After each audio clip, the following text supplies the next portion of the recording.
और आइए अब आपको अगली खबर की ओर ले चलते हैं। बता दें कि केंद्रीय गृह मंत्री अमित शाह बस्तर के 2 दिवसीय दौरे पर हैं। दौरे के दूसरे दिन आज मंगलवार को अमित शाह जगदलपुर में एक निजी होटल में आयोजित केंद्रीय क्षेत्रीय परिषद की 26वीं बैठक की अध्यक्षता करेंगे।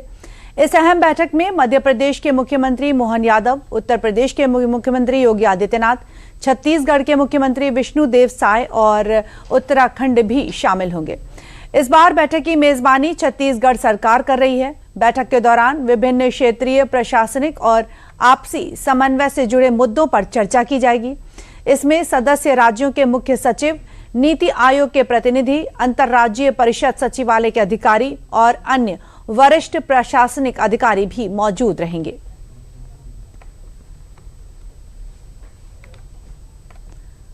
बता दें कि बस्तर को मिलेगी नई दिशा। बस्तर में मध्य क्षेत्रीय परिषद की बैठक अमित शाह करेंगे इसकी अध्यक्षता। बस्तर के इतिहास में पहली बार इस तरह की हाई प्रोफाइल बैठक आयोजित की जा रही है। मुख्यमंत्री योगी आदित्यनाथ भी शामिल होंगे क्षेत्रीय परिषद की बैठक में। बस्तर में आयोजित होगी क्षेत्रीय परिषद की बैठक। अमित शाह की अध्यक्षता में आज बस्तर में 26वीं मध्य क्षेत्रीय परिषद की बैठक होनी है। बैठक में शामिल होंगे 4 राज्यों के मुख्यमंत्री। मुख्यमंत्री योगी आदित्यनाथ भी शामिल होंगे क्षेत्रीय परिषद की बैठक में। बता दें कि बैठक में 4 राज्यों के मुख्यमंत्री साझा मुद्दों और आपसी समन्वय पर विचार विमर्श करेंगे। अमित शाह की अध्यक्षता में आज क्षेत्रीय परिषद की बैठक होगी जिसमें 4 राज्यों के मुख्यमंत्री शामिल होंगे, जिसमें मुख्यमंत्री योगी आदित्यनाथ भी शामिल हैं। राजनीतिक और प्रशासनिक दृष्टि से इस बैठक को बेहद अहम माना जा रहा है। बस्तर में मध्य क्षेत्रीय परिषद की बैठक अमित शाह करेंगे इसकी अध्यक्षता। बस्तर के इतिहास में पहली बार इस तरह की हाई प्रोफाइल बैठक आयोजित की जा रही है। राजनीतिक और प्रशासनिक दृष्टि से इस अहम बैठक को काफी खास माना जा रहा है। बैठक से बस्तर सहित पूरे क्षेत्र में विकास परियोजनाओं को नई गति मिलने के आसार हैं।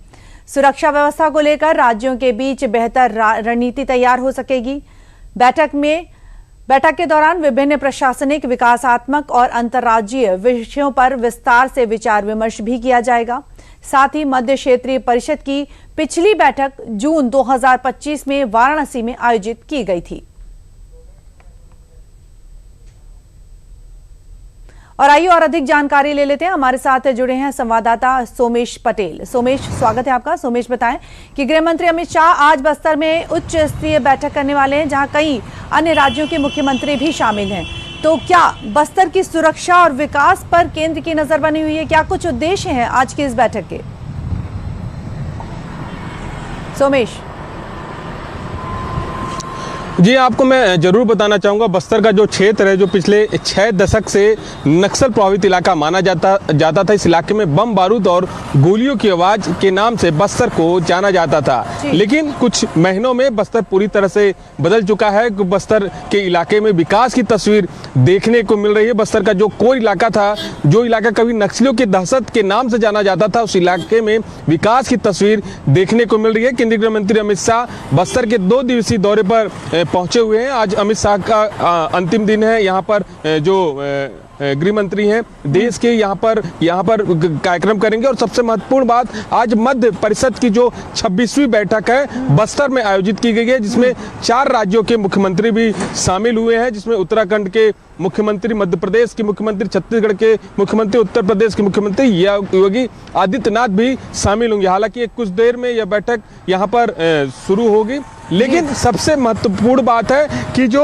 31 मार्च 2026 का जो डेडलाइन तय किया गया था नक्सलवाद को पूरी तरह से खत्म करने को लेकर, वो डेडलाइन के तहत नक्सलवाद पूरी तरह से खत्म हो चुका है। और केंद्रीय गृह मंत्री अमित शाह ने एक साफ तौर पे एक बात कही है कि मैं बस्तर को पिछले 5 सालों में एक नई विकास की तरफ, बस्तर में जिस तरह से पूरे देश में बस्तर को एक विकास की राह पर ले जाऊंगा। बस्तर में तमाम जिस तरह से जो दिक्कत पिछले 6 सदियों से जो यहाँ के लोगों ने समस्या झेली है, बस्तर को मैं पूरी तरह से बदल दूंगा। लेकिन आज जो यहाँ पर बैठक हो रही है, मध्य स्तरीय बैठक हो रही है, और सबसे महत्वपूर्ण बैठक है कि यहाँ पर 4 राज्यों के मुख्यमंत्री इस बैठक में शामिल होंगे और केंद्रीय गृह मंत्री अमित शाह भी इस बैठक में रहेंगे। सबसे महत्वपूर्ण बात, जब मुख्यमंत्री जब बैठक में शामिल होंगे तो